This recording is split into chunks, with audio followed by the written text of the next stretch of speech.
Covenant is not a word we hear too much of these days. It's kind of an old fashioned word, or maybe even a churchy word that connotes a deep and holy relationship between two individuals, as in a marriage, or between a people and their God. Sadly, though, it seems as if our society, especially in this time of the COVID pandemic, racism and white supremacy, and political turmoil, has turned its back on engendering deep, holy, just, and life giving relationships, which are at the root of all covenants. So it's a good thing. It's a good thing for us, in light of this morning's lessons, to reflect on the nature of covenant, or more specifically, what God is up to in God's covenants with God's people. We might begin by asking ourselves, why does God make covenants? The covenants with Noah, with Abraham and Sarah, and with the people of Israel that we have been hearing about in our readings from Hebrew scripture this Lent. What's going on here? I do not think we can comprehend the meaning of covenant separate from the goodness of creation. In the opening chapters of Genesis, we hear that God establishes right relationship between different elements, right relationship through the process of differentiation. God creates light from dark, the heavens from the oceans, dry lands and the seas, birds of the sky from the animals of the earth, and finally humankind, male and female. And what is the refrain every time God brings about differences that are held together in right relationship? What's the refrain? And it was good. And it was good. You see, differences are a blessing from God. And right relationship in all of our differences is at the heart of covenant. But sadly, this story goes on. No sooner had God brought about the goodness of creation than we turn our backs on God and one another. And we seek our own will instead of the will of God, thus distorting our relationships with God, with other people, and with all creation. This, my friends, is the prayer book definition of sin, which you can find on page 848 in our prayer book, in our catechism. It says that sin is the seeking of our own will instead of the will of God, thus distorting our relationships with God, with other people, and with all creation. Sin is about alienation, separation, division, the turning of our backs on the goodness of God and one another. But God does not want us to be alienated from God, from one another, and from creation. God, in God's continual love, seeks to effect a restored and reconciled right relationship with us and with creation. So that's what God is up to in the covenants. Covenant is all about God promising over and over again that God will not leave us alone, even when we turn our backs on God.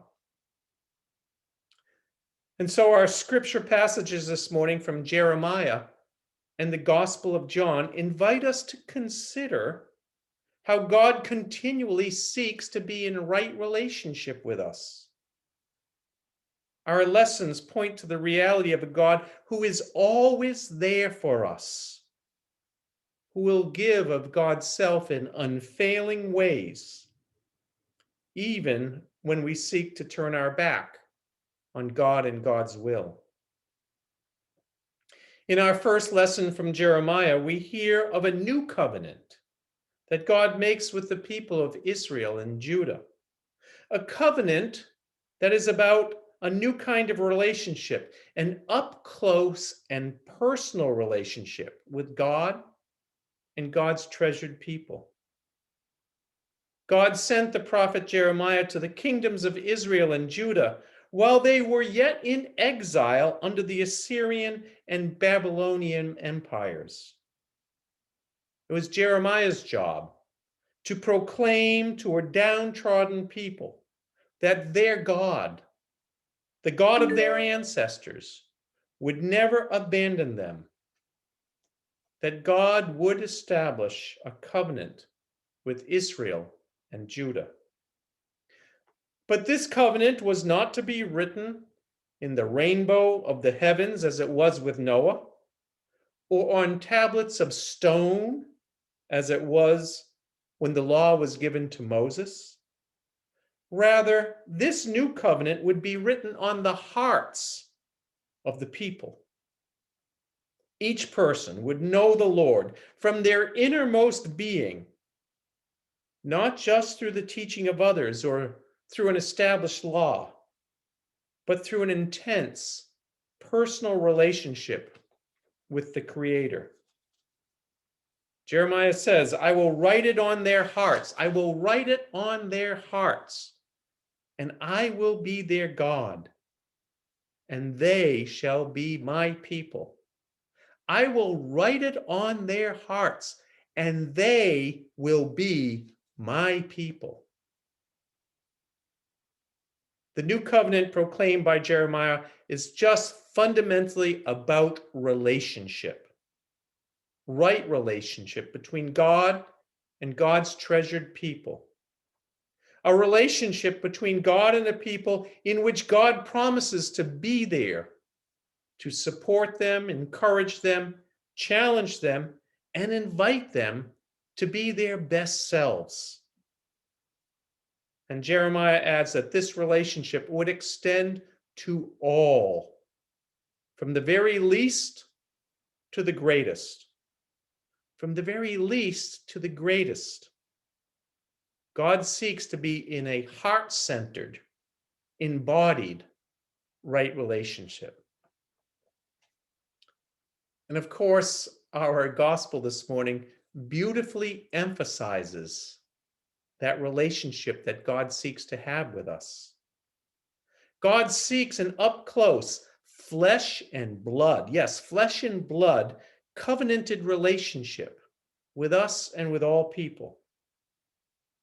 Our gospel this morning reminds us that in Jesus, all people are invited into right relationship with our loving Creator. Jesus and his disciples were gathered in Jerusalem for the Passover. And there were Greeks in the city who were probably Gentiles wishing to see Jesus.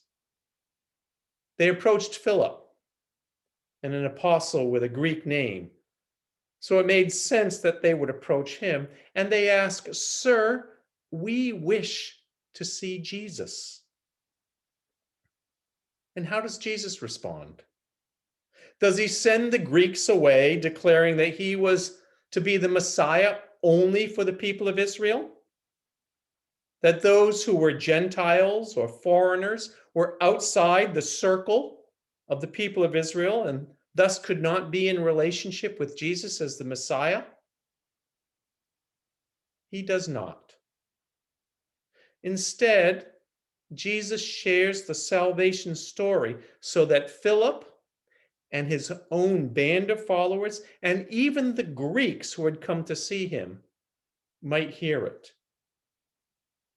Jesus boldly states that his hour has now come. Just as a grain of wheat falls into the earth and dies, only to sprout forth bearing much fruit, so too must he die on the cross for the promise of new life for all people. On the cross is where Jesus will be most deeply in relationship with a suffering and hurting world. On the cross is where Jesus joins his pain with the pain of humanity.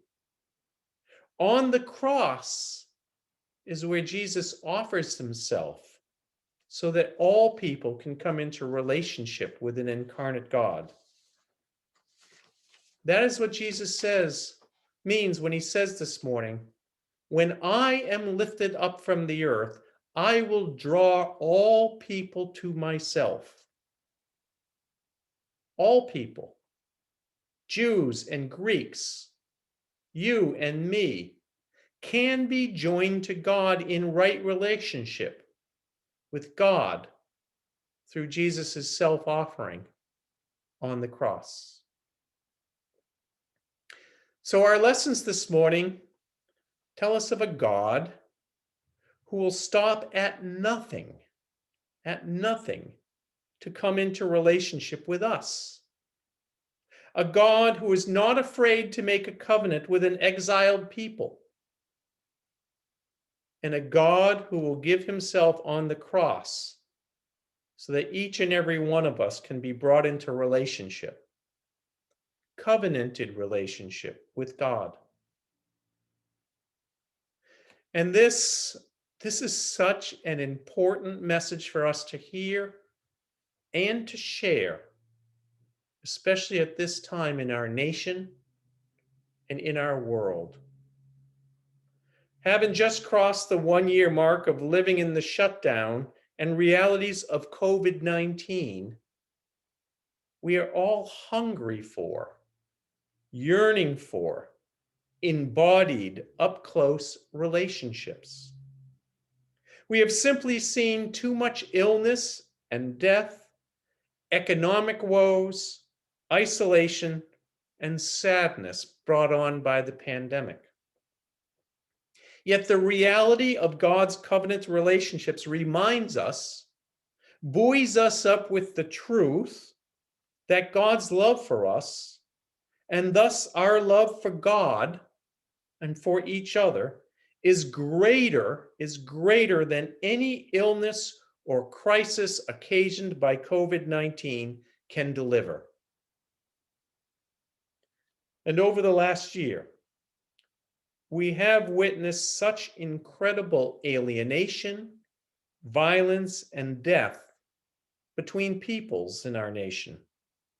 Whether that alienation and death was engendered by racism and white supremacy, as we saw in the killings of Ahmaud Arbery, Breonna Taylor, and George Floyd, or the tearing of the fabric of our country because of the gross animosity between our political parties and the storming of our nation's capital on January 6th.